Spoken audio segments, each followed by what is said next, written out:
The sleek glass doors of the corporate building loomed over Sarah as she clutched her toddler's tiny hand, his little shoes pattering against the polished floor. She had spent the whole morning preparing and ironing her only blazer, practicing her answers, whispering affirmations into the mirror, but all that confidence now wavered as she walked inside. Her babysitter had cancelled at the last minute, and there was no family to call for help.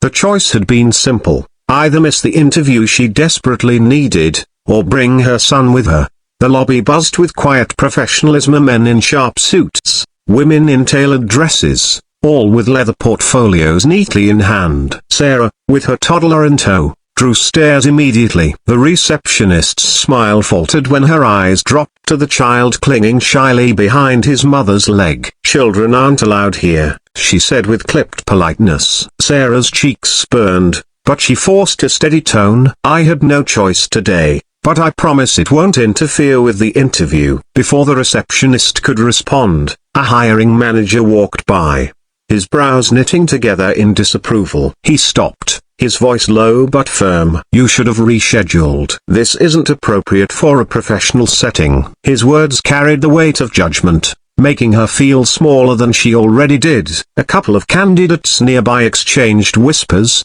smirking as though she'd already failed. Sarah gripped her resume tighter, fighting the sting in her chest. Her son tugged gently on her sleeve, sensing her unease. "Mommy, are we in trouble?"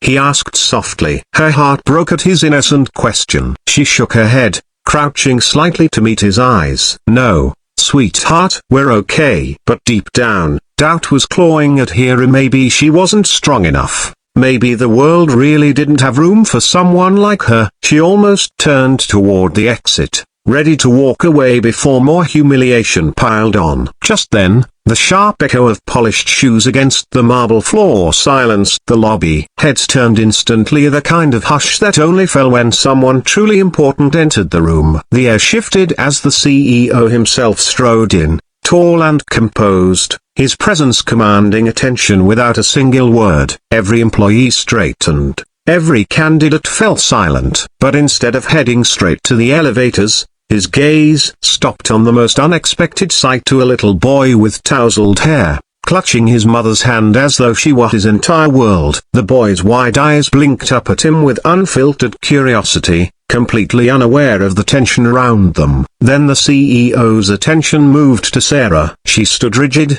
her knuckles white around the folder of resumes, her shoulders squared as if bracing for yet another blow. "What's happening here?"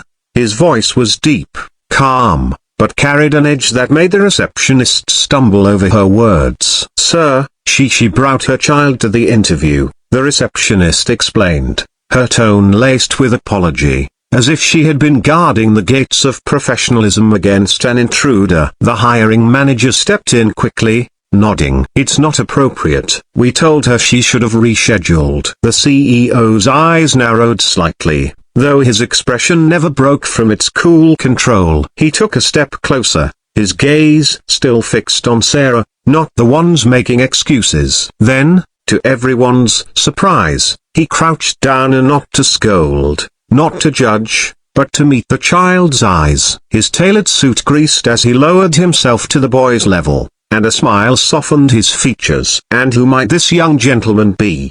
he asked warmly. The boy blinked, shy but curious, and whispered his name. Sarah's throat tightened. No one had looked at her child that way all morning, and not as a burden, but as a person. The CEO chuckled softly, standing again, his gaze sweeping the room. "Professionalism," he said, voice firm now, "isn't about turning away a woman because she's a mother. It's about recognizing strength when you see it." The silence that followed was heavy, the shame almost visible on the receptionist and manager's faces. Sarah could barely breathe, her heart pounding with disbelief. For the first time that day, she felt seen. Minutes later, Sarah found herself in a place she never imagined she'd reach. That morning at the grand boardroom, sunlight streamed through the tall glass windows, casting golden stripes across the long polished table. Her little boy sat at the end, legs swinging happily, a bundle of crayons and paper in front of him. The CEO himself had ordered an assistant to fetch them.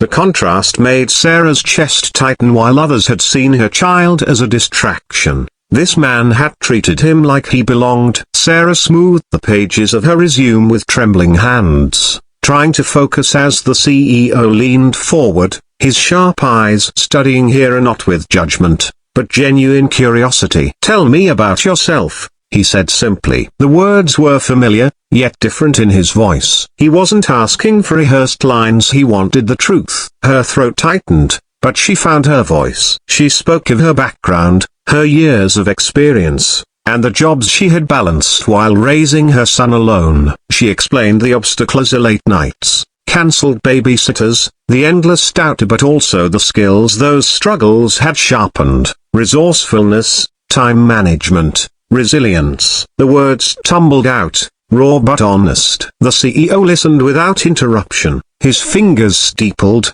his gaze steady. When she finished, silence stretched across the room. Sarah braced herself for polite dismissal, her heart hammering. But instead, he leaned back, a faint smile tugging at the corner of his lips. "You've already proven something most candidates can't," he said. "You showed up, even when life made it nearly impossible. That takes determination. That's the kind of strength this company needs." Her eyes stung with tears, the weight of every rejection she'd endured suddenly lifting. She blinked rapidly, afraid to cry in front of him, but the warmth in his tone made her shoulders loosen for the first time that day. At the far end of the table, her son looked up proudly, his crayon-stained fingers waving. "Mummy's really smart," he said with a grin. The CEO chuckled, nodding in agreement. "Yes, she is." And in that moment, Sarah realized she wasn't just being considered for a job, she was being given a chance to be seen for all that she was: a mother,